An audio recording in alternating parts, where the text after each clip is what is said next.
This is the 2024 Chevrolet Trailblazer LS. Is it a better subcompact crossover option? Hey everybody, it's Tom from Vehicle Visionary. I hope you're having a great day. Today I'm at Red River Chevrolet and we're going to go over the particulars on this fountain blue with jet black interior Trailblazer. If you're trying to get in under $30,000, this is definitely a solid option. A great looking vehicle and a lot of great technology here for the price. If you want to know more, there's a link down in the description of the video to the Red River Chevrolet website so you can get the process started.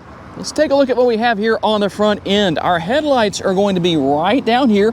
They're going to be LED. Obviously your daytime running lights and your turn signals up on the top. We're going to have some chrome here on the front end. You can see me in the video right there, see my reflection. And you'll see obviously a similar look here to what the Blazers have, just a little bit smaller. And obviously that's going to mean a little bit of a lower price point. Now these models are available in either front wheel drive, as is the case here, or if you need it, you can go all wheel drive. And in case you're curious to know, the tire and wheel size, we're looking at 225 on our width, a 60 series sidewall, and wrapped around the 17-inch wheels. Now here's the big advantage to having smaller wheels, is that it's going to allow for more sidewall. That means a better ride quality. Now you won't find power folding side view mirrors. They're not gloss black. Shouldn't be a big surprise to anybody. I don't think that's a big deal. Manually folding. And the advantages here, something that might be a little bit of a surprise. Number one, not so much of a surprise is the fact that they are power adjustable, but the surprise might be is that you do have your blind spot monitoring right there. And also at less than $30,000, you're going to have that coveted remote start that I know so many of you like. Now, one thing that is missing here, I don't know that it's that big of a deal to most people, but I'm going to tell you what's here and what's not here. You don't have passive entry, but not really a big deal, at least in my personal opinion. A nice sporty look with the body lines here, and you're not loaded up with gloss black. There is a little bit here, not on the lower portion here with the trim, but you will find a little bit in this area that really flows nicely off of those rear doors. I think that looks nice. Nice size rear roof spoiler, where they could have tucked away this rear window wiper, but you know what? I don't think that's that big of a deal necessarily. And we finish things off again back here with a similar look to the Blazers, just a little bit smaller, a little bit more subcompact, so to speak. And your Trailblazer logo is right there. Now, there are a couple of engine options to talk about here. If you go with the 1.2 liter 3-cylinder, you're going to be looking at 137 horsepower and 162 pounds-feet of torque. Or you can go with the 1.3 liter, again a 3-cylinder, but it makes 155 horsepower and 174 pounds-feet of torque, and will be mated to a CVT. And I'll let you take a quick look here at the window sticker just to see a couple of things. This is the front-wheel drive LS, but you can see that under the hood is that 1.3 liter engine that I was talking about earlier. So let's see what we get with the MPGs on this model. We're looking at 29 city, 33 highway, 31 combined, and 3.2 gallons of gas per every 100 miles driven. And for those of you who watch these videos hoping to find out about the gas tank size, it's 13.2 gallons. And if you're not a fan of capless fuel fill, I have good news for you. That is not found on this model. While the tailgate on this model is not power, it is very well dampened. I just barely opened it, as you can see right there. And the dampening took over, made it very easy to deal with. We're looking at 54.4 maximum cargo capacity here as far as your cubic feet go. The seats are folded flat. Now, one thing you will notice here, in fact, a couple of important points to talk about here. Number one, the floor can be positioned in a couple of different areas. So, as you can see, let me see if I can do this one-handed. I am not sure if I can. Maybe. There we go. I did manage to pull that off one-handed. There is your second setting, more of the conventional position. But the thing that I like here is that when you need to gain access to the spare tire, the floor will stay out of your way. And the good news is, yes, you do have a spare tire. And as far as what your rear seat passengers are going to find, the armrest is pretty comfortable, I would say. It's not solid plastic. There is some give right there a little bit, but If you're cross-shopping, say, the Hyundai Kona, that is completely plastic, more like that in this area. Kind of a surprise where that is, not only in the back seats, but also in the front seats.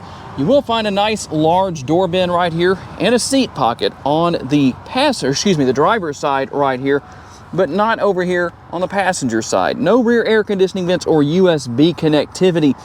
But at this price point, I'm not going to complain about that. I think that's a good thing. Now, one thing that you might wonder about that may, I don't know, help in your decision making, we'll say.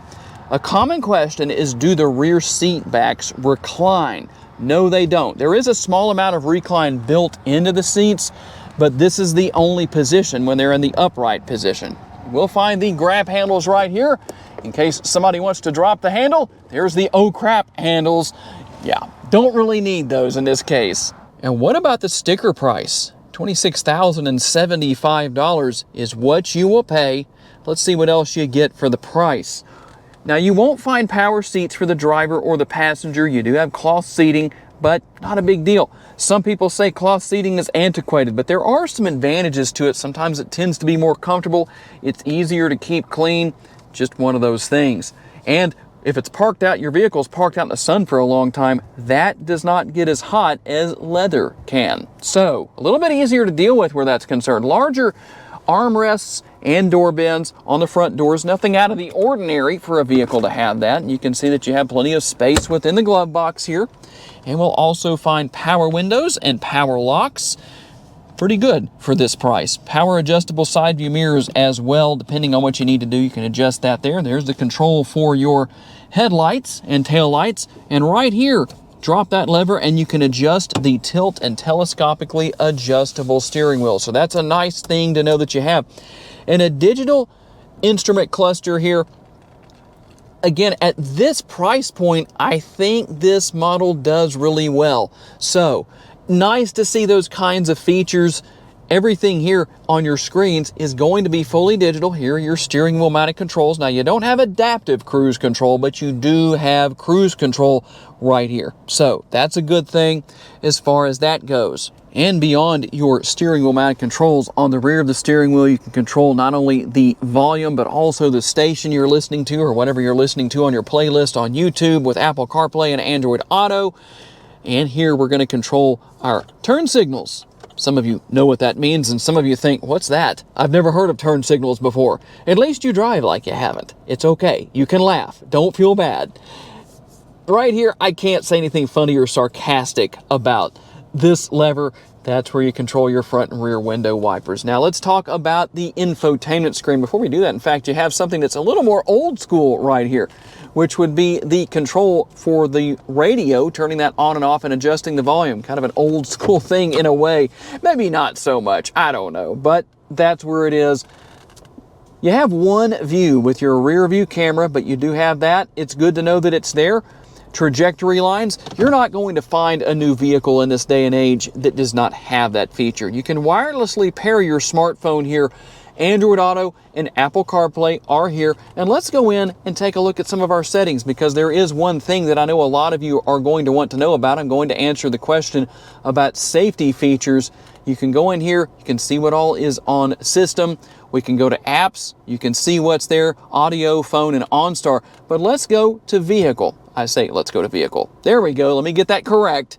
Rear seat reminder, you can turn that on and off. You have teen driver mode if you want to use that. Comfort and convenience lighting, power door locks, remote lock, unlock, and start. But I want to go right here because, like I said, this is a question a lot of you are going to have. Collision and detection systems, your safety feature, your driving aids.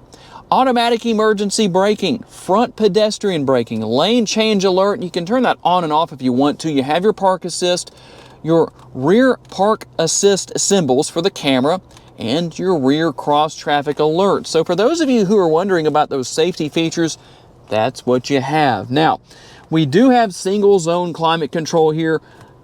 In an interior of this size, I don't think that's a big deal. Control your temperature here, fan speed here, and the functionality of the AC overall right there. And you have some connectivity options down there, including a 12-volt power outlet. You can store your phone down here. That is not a wireless charger, by the way.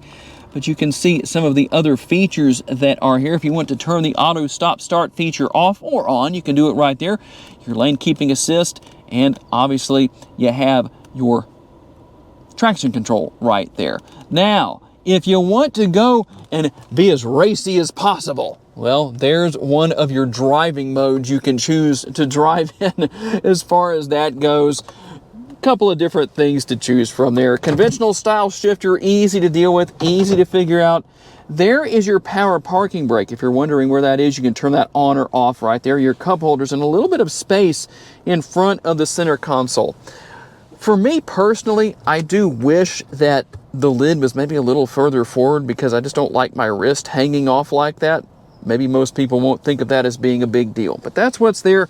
Now, you might say, whoa, there's no space in that center console. Well, actually, there's a lot more than you think. Let's just remove that tray out of the way, and there you go. That's the kind of space you have. So you can remove that or leave it in, depending on what you want to do. And how about the upper console?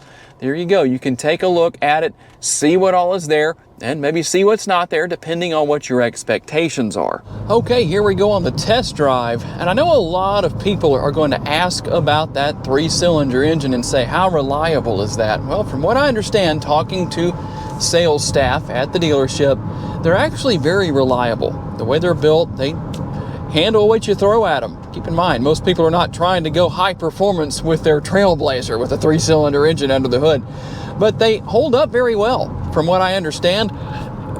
And here's something to think about. I have driven other vehicles in the past where I could tell if you pushed it too hard, you could hurt the engine. If you babied it, no big deal. I don't really feel that here. It feels reliable, it feels well built, it doesn't feel like it's going to be a problem. So that's my take on it. Drive one for yourself, see what you think. It does get down the road with no trouble. I've had no trouble getting up to speed here on this particular road where the speed limit will end up at 55 miles per hour. So I don't see any issues where that's concerned. Most people who are, in fact, I'd say everybody who's driving a Trailblazer most likely is not looking for something that's going to have neck-snapping performance. You're wanting to save some money, and some of that's going to be saved on gas because you don't have to spend a bunch of money on gas with this model.